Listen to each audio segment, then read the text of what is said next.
Você já planejou suas próximas férias?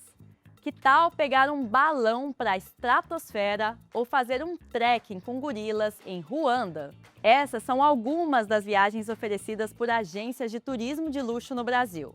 Durante décadas, vender uma viagem de luxo significava vender um hotel 5 estrelas e uma passagem de primeira classe. Mas em um mundo em que qualquer pessoa consegue montar uma viagem inteira em poucos cliques, as agências precisam ir muito além.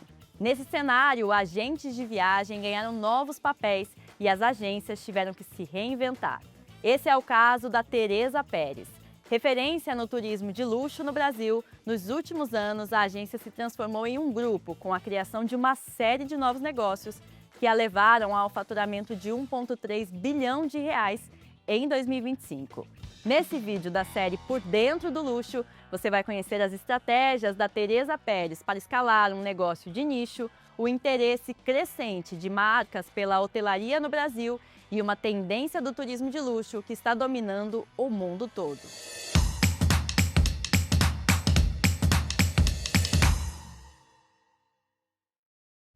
Esqueça a ostentação e os pedidos excêntricos. Segundo consultores, os viajantes de luxo brasileiros hoje buscam experiências imersivas, privacidade e conexão com o destino. Nesse cenário, as agências deixaram de ser intermediárias e passaram a funcionar como curadoras de viagens sob medida. Elas conhecem o cliente a fundo, entendem preferências, hábitos e restrições e montam roteiros que misturam conforto e novidades. Mas eu falo que a gente é quase um psicólogo, é quase um médico, é quase que um advogado, a gente trabalha ali falando de tudo um pouco ali com o cliente, porque é uma relação de longo prazo, que é uma relação de confiança. Tem cliente que chega para mim hoje que ele fala basicamente, que ele fala, Bruno, eu quero ir para tal lugar. E sabendo, conhecendo esse perfil do cliente há tantos anos, eu falo, cara, então para esse cara, o hotel é o hotel X, ele vai viajar de tal jeito, é muito mais fácil. Você estabelece uma relação de longo prazo, então você conhece os hábitos. A busca dos turistas por novas experiências deve continuar aumentando. A consultoria Euromonitor estima que só dentro do território nacional, experiências de luxo devem crescer 31% nos próximos 5 anos, adicionando mais de 300 milhões de dólares à economia. E é de olho nesse cenário que a agência Teresa Pérez lança pacotes cada vez mais diferentes. Um deles é a viagem para a estratosfera que eu citei no começo desse vídeo. O roteiro é uma novidade com o início da operação prevista para setembro de 2026.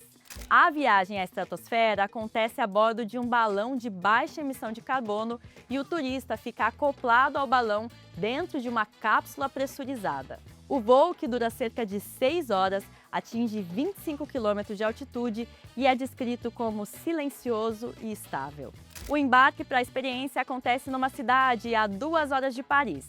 E o pacote oferecido pela Teresa Pérez inclui 2 noites de hospedagem, transfers e programação gastronômica exclusiva. Os preços para essa viagem começam em 170 mil euros. É mais de 1 milhão de reais na cotação atual.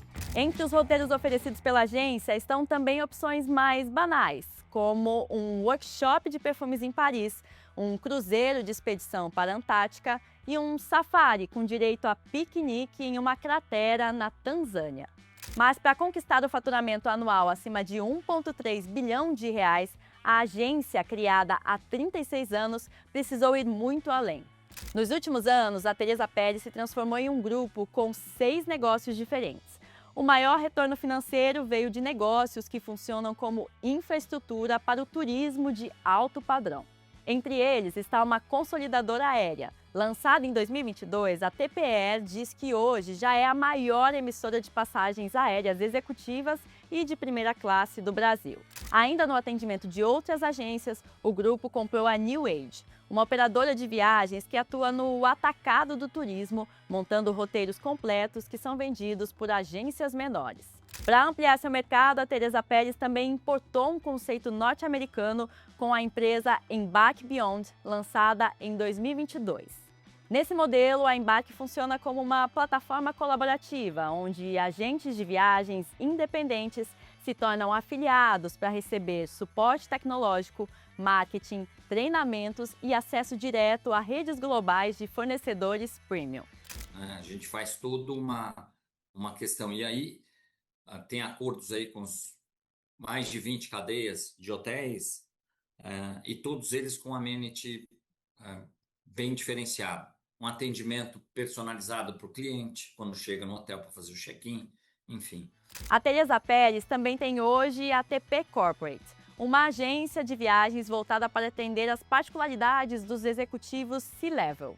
E de olho no mercado local, a empresa viu ainda uma outra oportunidade, a de entrar na hospitalidade no Brasil. Mas ela não é a única de olho na hotelaria por aqui. Cada vez mais marcas internacionais também estão entrando no país.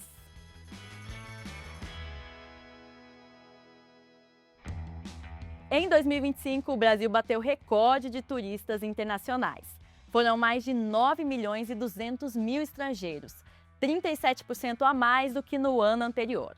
Segundo a Euromonitor, os hotéis de luxo no Brasil faturaram 1 bilhão e 100 milhões de dólares em 2025, um crescimento de 12% em relação ao ano anterior e que deve crescer ainda mais nos próximos anos. Com o mercado em franca expansão, o Brasil entrou na mira de alguns dos maiores grupos de hotéis de luxo do mundo. Entre os grupos que já anunciaram sua chegada por aqui, a marca Sofitel, da rede hoteleira francesa Accor, e a Four Seasons, da canadense homônima, vão desembarcar no Rio de Janeiro. Enquanto isso, São Paulo tem entre as estreias previstas o Hotel Faena, famoso por sua unidade em Buenos Aires, e o Daslu BRR, projeto da incorporadora brasileira Mitre, que será operado exclusivamente pela marca francesa BRR. E um pouco disso tem a ver com ainda o espaço que existe para crescer, né?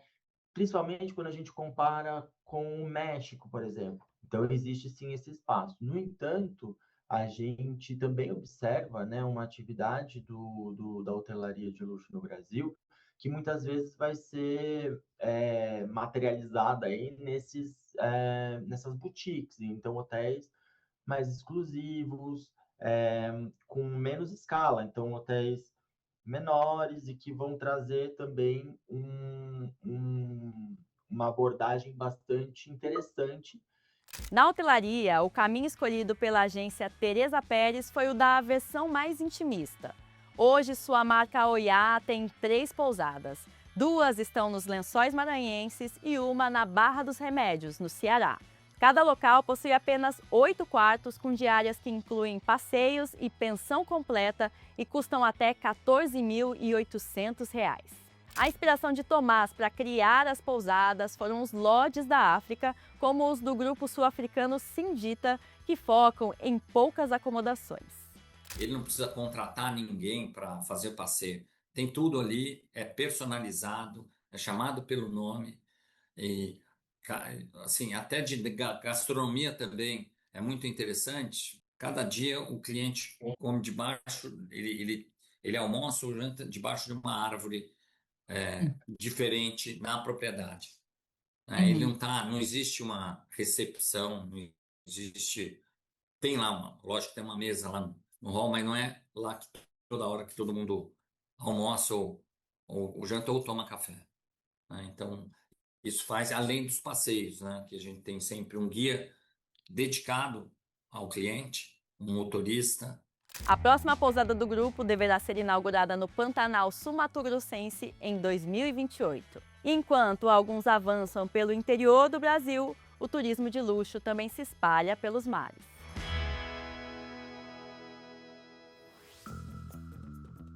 Uma das mais novas suítes do Four Seasons inclui uma academia externa privativa, janelas panorâmicas do chão ao teto e uma escadaria espiral que serpenteia os seus 4 andares.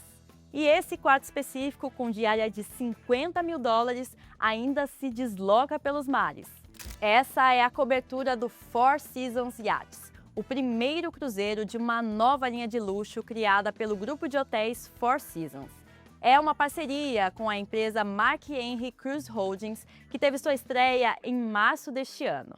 O número de passageiros de cruzeiros de luxo em todo o mundo disparou nos últimos anos. Foi de 310 mil em 2021 para mais de 1 milhão e 200 mil em 2025. Aqui no Brasil, consultores também relatam que a procura por esse tipo de turismo cresceu mais do que qualquer outra. É uma tendência que cresce amparada pelos conceitos de privacidade e exclusividade. O mesmo consumidor que busca a exclusividade em terra, agora quer levar essa exclusividade para o mar. E enquanto a maioria dos cruzeiros comporta cassinos e musicais da Broadway com milhares de passageiros e piscinas abarrotadas de crianças, os cruzeiros de luxo comportam menos de 1.000 hóspedes.